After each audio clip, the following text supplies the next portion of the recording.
Oromoo keessatti abadan jecha. Dachiif samiitu wal tuqa malee Oromoon karaa amma marroon qabateen galma ga'uun jiru karaa amma Jawaar qabateen galma ga'uun jiru. Yoo karaa lammansa walitti finne malee. Karaan wanni mootummaan dadhabaan kun mootummaan Itoophiyaa lafeen caala mootummaan kun dadhabaadhaan ni beekta. Waa hundaanu. Dinagdeenis waraanaanis waa hundaan dippiloomaasiidhaan deeggarsa uummataatis. Wanni mootummaa kana lubbuu toraa jiru adeemsa wal faallisu kana lammanidha.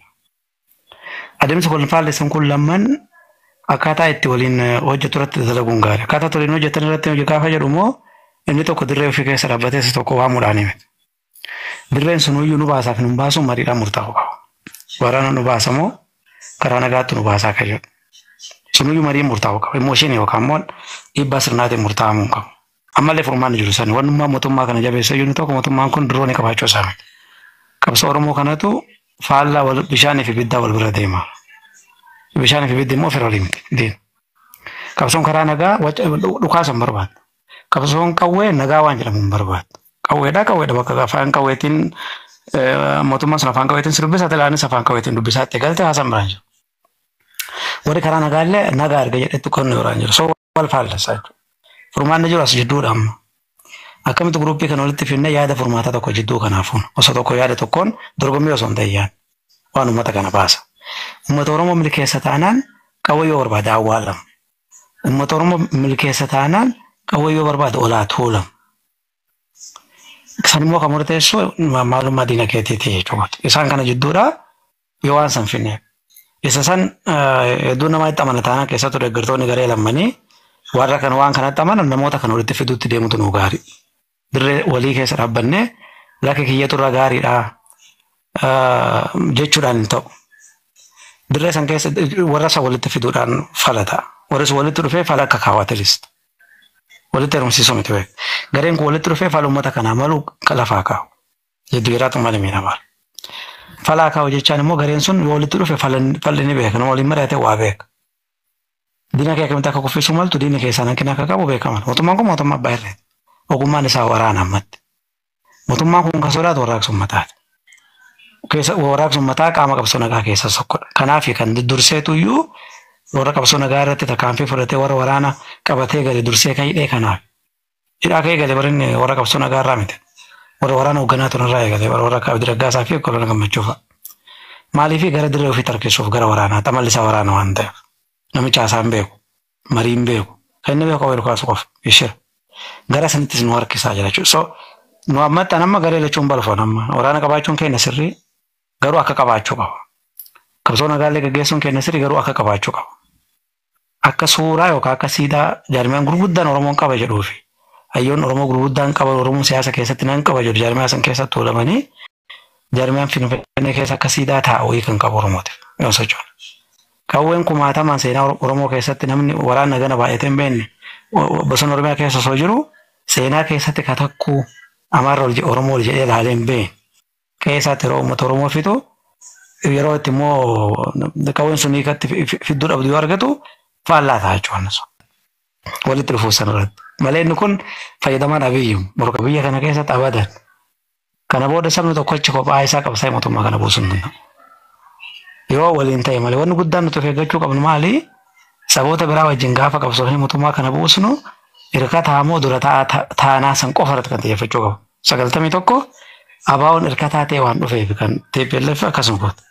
Kanaaf akka gaafa isii akka hin taane wayyaanee kiiloomeetira 1,000 deemee dhufetu abaawoo isaan dura biyyaa keessa jiru dhiitee baase. Sun humna waan qabaniif isaan. Keenya qophii isin qabnu wareegamni kennas xiqqaa ture isaan qophii bara dheeraa qaban wareegamallee guddaa qabanii haala saniin keessaa nu baasan ammallee gaafa walitti garee kan wajjin alaansa gaafa mootummaan kun bu'u nuti dura deemnee taanaan karaa nagaas haa ta'u karaa qawwee Oromoon dura yoo deeme rakkoon qabu. Oromoon hirkatee deeme taanaan gara lachuutu balaa qaba. Wanni guddaa irratti xiyyeeffatuu qabnu sanii.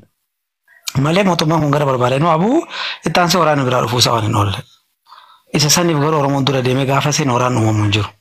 Oromoo seen dura taanaan karaa waraana nagaas hoogganee kan fide Oromoo taanaan qawweedhaanis kan dura deemee fide waan san fide Oromoo taanaan rakkoon qabu.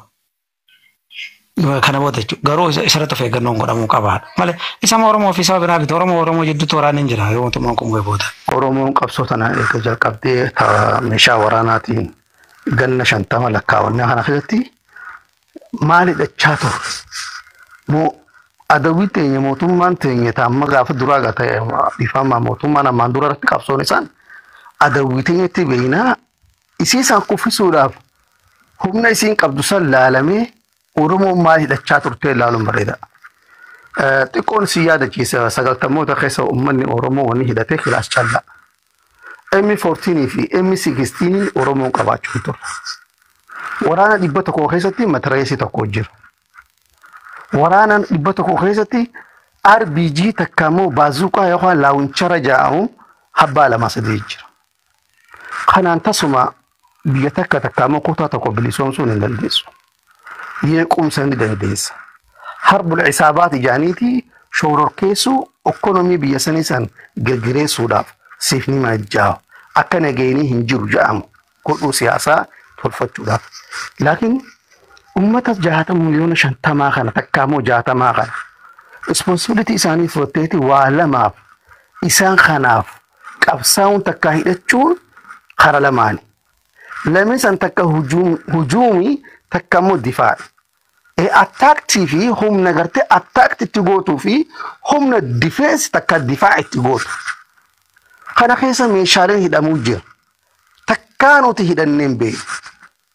Ammallee daliilli gartee waraana garummaan bosona jirtuuhu daliila takkaamoo mallattoo yaada kana hidhachuu qabaachuu isaan san sin garsiisu.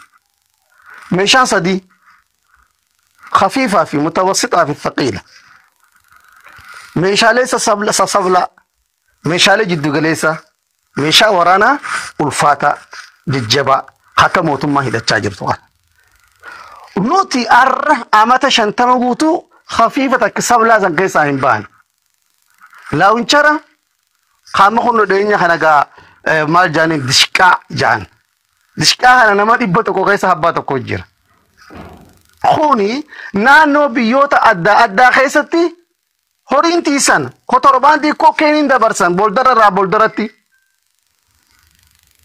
سكوريتي هورتان أما شوريا خيسا خرا أردنيتي كوكين دبرسان أصو درونة تكا خنان كيلوت خناني في ديدة من دبرسان كان أصون جل كابين بشار الأسد أصون كوفين تروتي واني اتي سكوريتي دراغي اتي دبرسان ميشانو تامو أورومو تبلسون سوخان ديم نخان Kana namga Oromoo hidhachuu qaba jechuun Oromoo ajjeechaaf afeeruudha.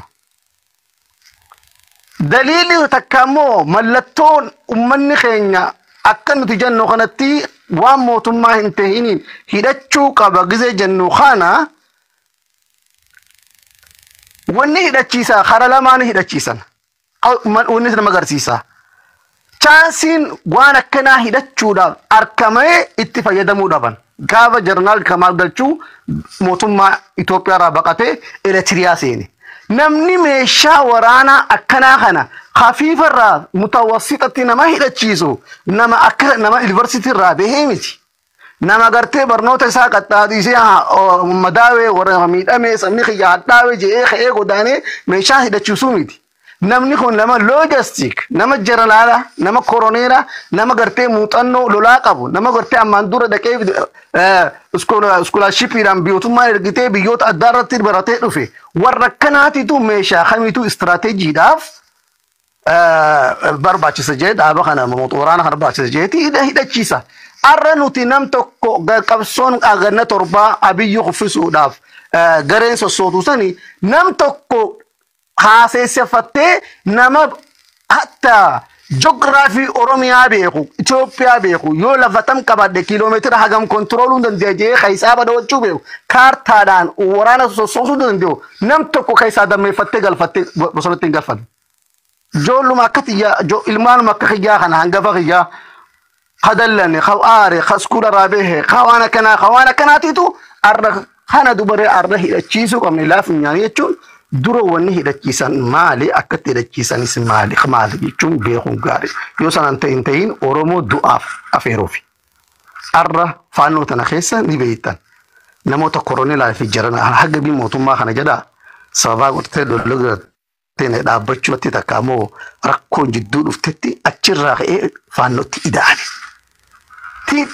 Billef kana keessa ummata hadamiitu jeneraaloota amata lola dhibba tokko ol halakkaa wamutti hirmaata fudhatee ogummaa qaba.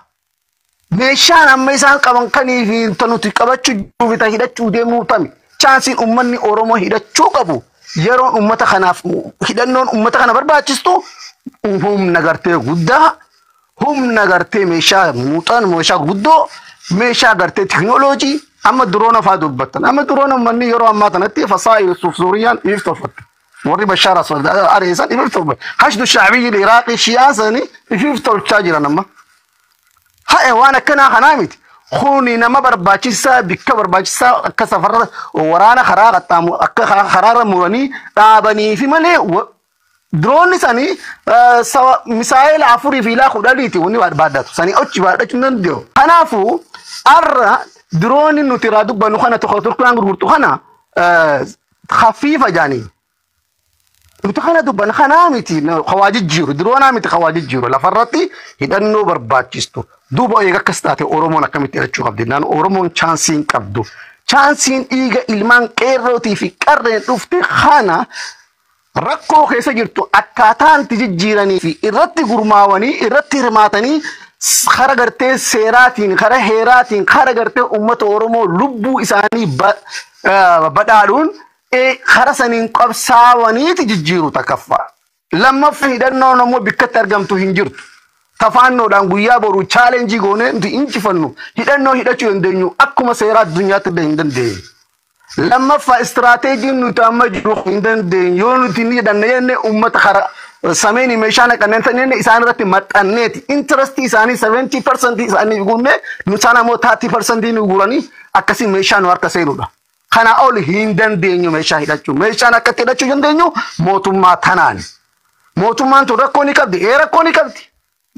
Rakkoo akkatti jijjiiran ammoo walii galuu uummanni Oromoo wal jala yaa'u wal dhageeffachuu walii oosuu irratti hirmaachuu uummata gadhee keessaa baasanii bilchaataa keessatti hirmaachisanii akka uummata tajaajilan godhu. Har'a nuti waan ayyar haayilii barachuudhaaf Oromoon chaansii qabdi. Komaandoo barachuudhaaf chaansii qabdi. Saayinsii ministeerii teknooloojii keessatti hirmaattee meeshaalee dalaguu fi oomishuu irratti chaansii qabdi. Kana diddanii tamma kana dura osoo jiru kana chaansi dhiiga qeerroo fi qarreen dhuftee lamdanii hidhachuu qabna. Kilaashiin moo kilaashiin miti kilaashiin moonni biyyaa bara horiin tiisanii lafaan tiisanii eeruun tiisanii matareesii kana gosaa qaba gosaatu namni gosaan wal dha'u jiran addunyaa kanarratti karaa biraatiin ammoo siyaasa karaa siyaasaati. Uummanni siyaasaa kuni ni jijjiirama barana waan jiru. Barana waan dubbatan bara dhufu kan bira dubbachuuf amala maaliif ennaan haala yerootii fi haala siyaasaa deemaa jiru irratti laalaniiti deemanii. Dirqama uummanni Oromoo namni tokko yaada isaatti gizee ilaalee barana laalee kun sirrii je jala deeme amata dhufu sirrii miti gizee ijaan uummanni Oromoo dirqama jala deemu dirqama miti.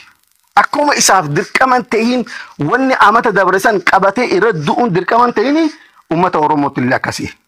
Kanaafuu wanni nu baasa waan qabatan waan harkatan qabatanii guddifatanii tiifatanii waan irrate immoo kara nagayaatiin kara gartee kunsi harkaan baanetti qabsaawanii jabeeffachuutti guuttachuun abbarra jirti kara san irratti yoo deemne malee kana diinee kaan jaarraa takkaa jaarreen beenu kana akkasitti wal hubanne bareedana fakkaata. TPnis kilaashii maqabsiiftee waraanuma keenyatti bobbaasu jirti. Waraannis jaruma Oromoo tanaan wal lolu jira. Humnuma Oromootu bakka hedduu wal dhahu jira jechuudha. Raayyaan ittisa biyyaa amma ijoollee Oromooti irra harki caalaan. Because joora makeenna karaa irraa guurtee piippiin waraana goote sichi bobbaasarti yuunifoormiitti uffiste. Ijoollee ma yookiin waan fageessanii yaanne maalummaa ofiitu sirriitti hin beekne ijoollee magaan jaaf sigaaraan mataa zoorse karaa irraa walitti qabanii ulaaga maraayyaa ittisa biyyaatu warra hin guunne kanneen jechuudha. Karaa irraa guuranii leenjii jaalamaa kennanii fi bosona ergan durgoo itti kennanii jechuudha mallaqa. Sanboora gaddeemtee yookiin ajjeefamti tanuma lamaan. Gama biraatiin humnuma Oromoo lamaantu wal dhahaa jira jechuudha. Gara naannoo Amaaraatis ijoollee makkanaa ergan. Humni Oromoo maqaa mootummaa kana ittisuu jalatti bakka 4 yookaan bakka 5tti dhahamaa jira jechuudha. Kanumayyuu kan jijjiiruu danda'u siyaasaadha. kan Oromoo tan akka shaangulleetitti bakka mara ergee ficcisiisaa jiru siyaasa Abiyyiin fide. Siyaasa isaa kan ammoo siyaasaan cabsuudha. Siyaasaan cabsanii kana keessaa bahuu danda'u qaba uummanni Oromoo.